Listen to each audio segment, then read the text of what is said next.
Unit 1, Presentation 7, Reentry and Parole. This presentation elaborates on the overlap between preparing for a parole hearing and preparing for reentry. There is huge overlap between being well prepared for a parole hearing and being well prepared for reentry. For this reason, the work that goes into preparing for a parole hearing is by no means wasted, even if the person doesn't get parole. Sooner or later, they will be coming home, and therefore, having a parole advocate who is helping them build the bridges necessary to make that transition a successful one is a hugely positive thing. One of the reasons we came up with the full name Prepare for Parole and Reentry was to emphasize that the two things are intimately linked.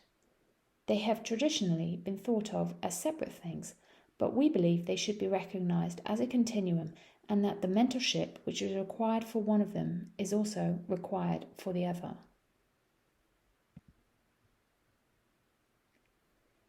A good case for parole includes a solid home plan, some employment opportunities, a strong family and community network.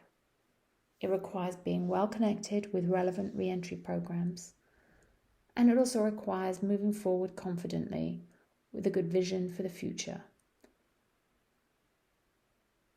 Those are the same things as a solid foundation for reentry. This slide shows the fiscal year 2021 Managing for Results Strategic Plan for Maryland's Department for Public Safety and Correctional Services. The data relates to the number of people who return to correctional or community supervision within a year of being released. It covers the years 2016, 2017, and 2018. It gives the figures and the percentages in respect of all those who are released, and then breaks those numbers down by group depending on how early in the sentence they were released. Before returning to those figures, just let's look a second at the slide from Unit 1, Presentation 1, on what is parole, because this slide demonstrates the different points in time when release could occur. The earliest a person could be released would be between the point at which parole eligibility is reached and the mandatory supervised release date.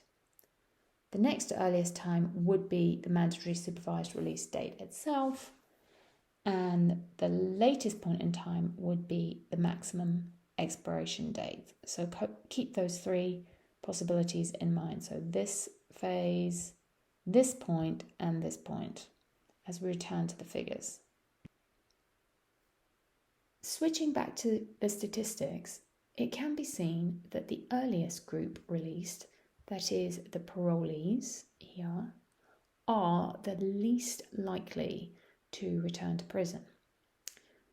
The group that is the next in line for being least likely to return to prison is those who serve until their mandatory release date, while the ones who are most likely to return to prison are the ones that serve the longest. They serve to the expiration of their sentence.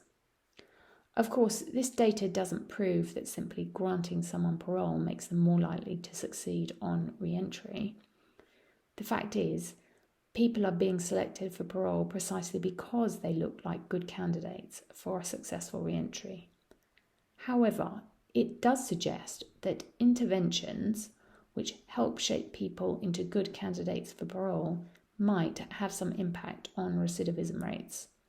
At least that's the hypothesis, and it is one we are going to test as our program grows and we gather data.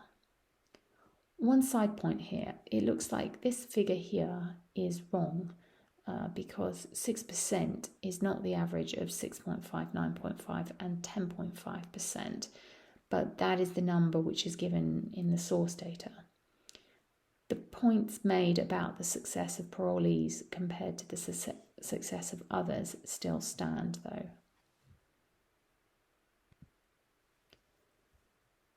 In Unit 3, we will be covering putting together a reentry plan for the purposes of a parole packet.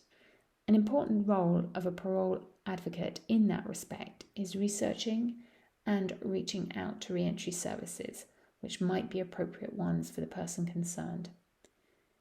It is obviously hard to connect with people and organisations on the outside when you are incarcerated. A parole advocate may or may not be a family member of the person, but either way, there is a role for other family members and friends to play. Oftentimes, a person's home plan is with family members, and sometimes it is a family member who either provides employment or helps a person find employment. And beyond that, as with any of us, family and friends are a person's foundational layer of support.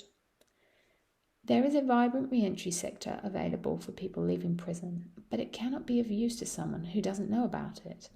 Parole hearing preparation can act as a bridge between people who are incarcerated and the reentry sector.